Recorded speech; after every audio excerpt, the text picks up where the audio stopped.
Assalamualaikum warahmatullahi wabarakatuh. Selagi di perjalanan dari Jakarta ke Batam di pesawat Citylink, ingin membuat video edukasi karena ada klien bertanya dan butuh jawaban cepat katanya. Pak Mariono, suami istri saya menggugat cerai dan telah diputuskan pengadilan dan gugatannya dikabulkan. Kata istri saya 2 minggu lagi insya Allah akta cerainya keluar. Namun dia minta saya keluar dari rumah dengan alasan rumah itu untuk anak. Nah, menurut Bapak kalau terjadi perceraian, mana yang harus keluar rumah tuh Pak? Istri apa suami? Oke, saya ingin jawab ya. Siapa yang harus keluar dari rumah? Yang pertama, harta itu bagian yang dibagi apa tidak? Rumah itu, apakah keputusan pengadilan bagian yang dibagi apa tidak? Satu. Yang kedua, kira-kira rumah itu dari siapa? Apakah harta gono gini atau rumah itu pemberian orang tua? Orang tua yang mana dulu? Yang ketiga, anak itu ikut siapa? Ikut istri apa ikut suami? Yang keempat, kita berada pada budaya yang mana? Yang kelima, apa penyebab perceraian? Siapa yang selingkuh misalnya? Suami atau istri? Oke, saya rincikan ya. Yang pertama, kalau harta itu bagian yang dibagi di pengadilan, misalnya istri memperebutkan harta, yang diperebutkan misalnya rumah, ruko, mobil. Nah, pada bagian rumah itu milik siapa?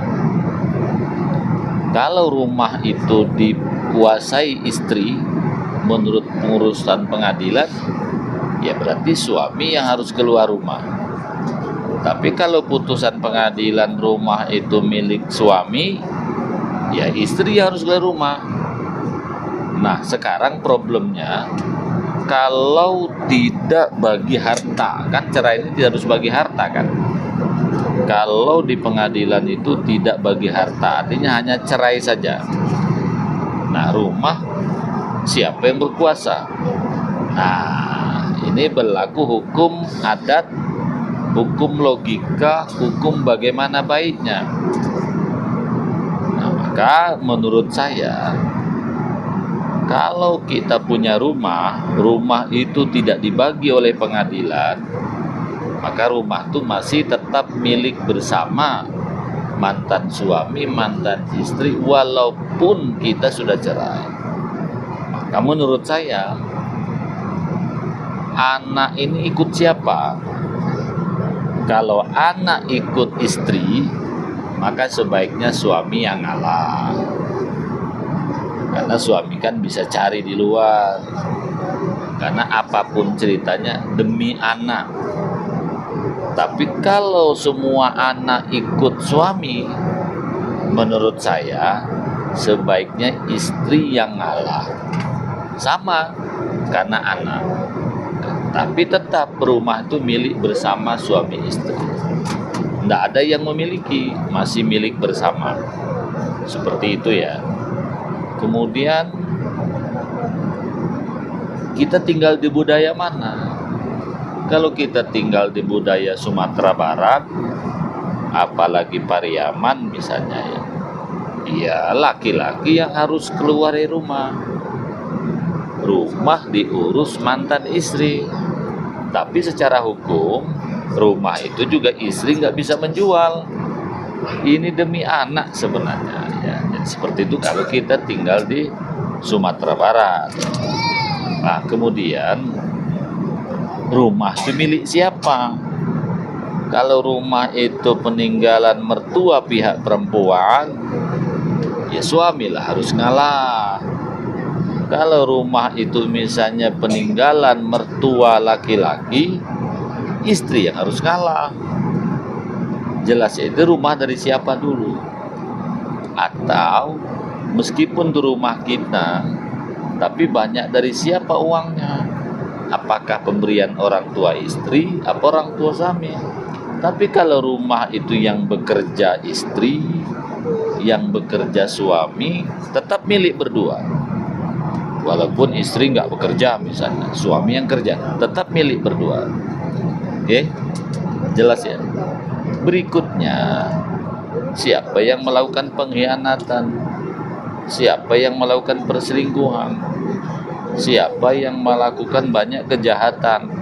Contoh, seorang istri banyak meninggalkan suami, meninggalkan anak, meninggalkan tanggung jawabnya, asik ngeluyur aja, tak peduli rumah tangga, maka istri harus ngalah. Nah, begitu juga sebaliknya. Kalau suami tak ngurus anak, ngurus istri, kan ada suami seperti itu. Kulu kiri, tak peduli dengan keluarga.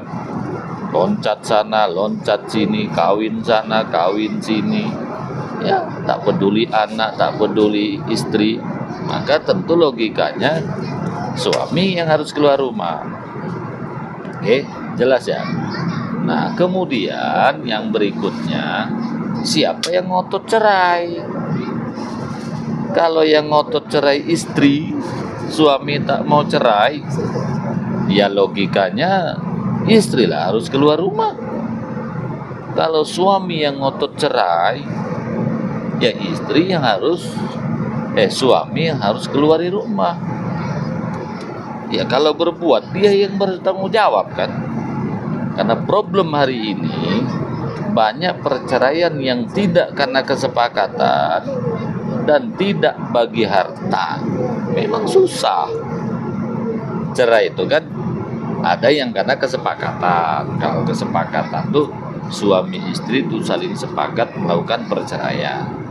Nah, kalau cerai kesepakatan, maka kedua belah pihak boleh bersepakat rumah milik siapa atau siapa yang menguasai. Tapi kalau tidak kesepakatan, maka siapa yang ngotot cerai harus keluar rumah. Jelas ya. Nah, tapi kalau sudah ada putusan pengadilan, itu diikuti. Pengadilan memutuskan punya siapa. Yang saya maksud A, B, C, D dan seterusnya tadi itu yang tidak diputuskan pengadilan. Jelas ya? Jadi jawaban saya, mana putusan pengadilan itu yang diikuti. Tapi kalau tak ada putusan pengadilan, siapa yang ngotot cerai? Ya, harus ngalah. Anak ikut siapa? Yang anaknya nggak ikut dia, misalnya tak ikut bapaknya harus ngalah. Rumah dari siapa? Orang tuanya kah yang beli? Atau apa? Siapa yang dosanya paling besar? Ya, kalau tidak ada putusan pengadilan. Jelas jawaban saya. Mudah-mudahan ada manfaatnya. Assalamualaikum warahmatullahi wabarakatuh.